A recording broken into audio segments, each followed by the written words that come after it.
আসসালামু আলাইকুম এভরিওয়ান, কেমন আছো তোমরা সবাই? আজকে আমার পাখির খাঁচার ভিতরে আমি এরকম একটা ডেকোরেশন করতে যাচ্ছি। সকাল সকাল ঘুম থেকে উঠে পাখির খাঁচাটাকে একটু অ্যাডজাস্ট করে দিলাম। কালকে এখানে পরিষ্কার করা হয়েছিল, এই কারণে একটু সামনে আগায় দিয়েছিলাম।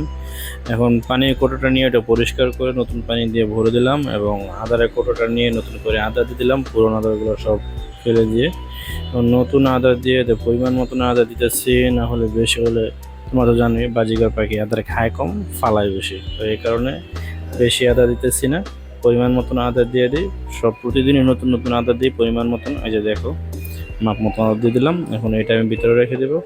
আর এই যে ভিতরে যে কাঠিটা দেখতেছো না, এটা একদম খাইয়ে একদম নষ্ট করে ফেলছে এবং সব কিছু নিচের ইটও আমি ক্লিন করে দিছি। এবং এই যে গাছ থেকে আমি এই ডালাটা ভাঙে নিয়েছি, এটা আমি এখন কাইটা কুইটা এখানে অ্যাডজাস্ট করে লাগাই দেবো, সুন্দর ডেকোরেশন করবো এবং পাতা রাখবো কিছু, কারণ পাখি দেখা গেছে কিছু পাতা খায় আর কি, তো এই কারণে পাতা রাখবো যাতে পাখি ঠোকরা ঠোকরা পাখি পাতাগুলো খাইতে পারে। তো এটা আমি কাজ শুরু করলাম। পিছনের অংশটা বাঁকা অংশটা আমি কেটে ফেলা দিতেছি। সামনের অংশ হাঁকা নরম যে যতটুকু আছে ওই অংশটা আমি কাইটা ফেলা দিতেছি এবং কিছু পাতা, অতিরিক্ত পাতা, এখানে তো অনেকগুলো পাতা, তো আমি কিছু পাতা ছাড়াই করে দিব এবং অল্প কিছু পাতা রাখবো এখানে, যাতে পাতা সহকারে দিব, যাতে পাখিটা যেহেতু ডাল একটু আপনার ওরা খাইম চায়, একটু ঠোকরা ঠোকরা খায়, এই কারণে এটা রেখে দিব যাতে পাতাগুলা ঠোকরা ঠোকরা খাইতে পারে আর কি। এটা খাইলে তো পাখির জন্য ভালো, শুধু আদার না, আদার সাথে অন্য কিছু খাবার দিতে হয়। তো এখানে আমি মাপ দিতেছিলাম কতটুকু রাখতে হবে, কতটুকু কাটতে হবে, তো একটু বড় হয় এই কারণে বাকি অংশটুকু আমি কেটে দিতেছিলাম। তো এখানে এটা কাটা হয়ে গেছে। এখন আমি এটা পাখির খাঁচার ভিতর থেকে পুরন ডালটা বের করে নতুন এই ডালটা লাগাবো আর কি।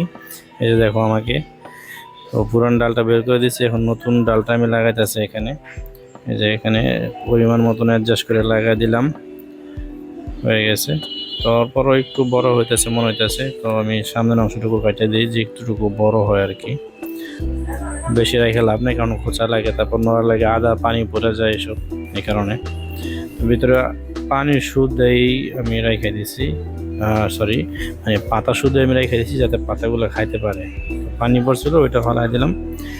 এখন দেখো তোমরা, এটা আমি ওইদিকে বাঁধ দিয়ে দিছি যাতে এটা না নড়ে, না লড়লে তো দেখা যাচ্ছে পড়ে যাবে, ওই কারণে। এটা দেখো ওভারঅল লুকটা কিন্তু এখানে দেখতে পাচ্ছ, কত সুন্দর দেখা যেতেছে। তো পাখিটা এখানে, পাখি দুইটা কিন্তু এখানে একটা ন্যাচারাল ভাইব পাইবো, কারণ ডালের সাথে পাতা রেখে দিয়েছি, খাবার আছে, পানি আছে, বারান্দার মধ্যে রেখে দিলাম। ওভারঅল এটা কিন্তু অনেক সুন্দর এবং মটকাটাও এখানে দিয়েছি।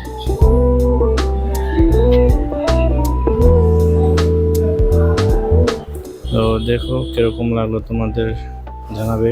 আল্লাহ হাফেজ, ভালো থাকবে সবাই। পুরো ঘামে গেছে আমি, বাই বাই, টাটা।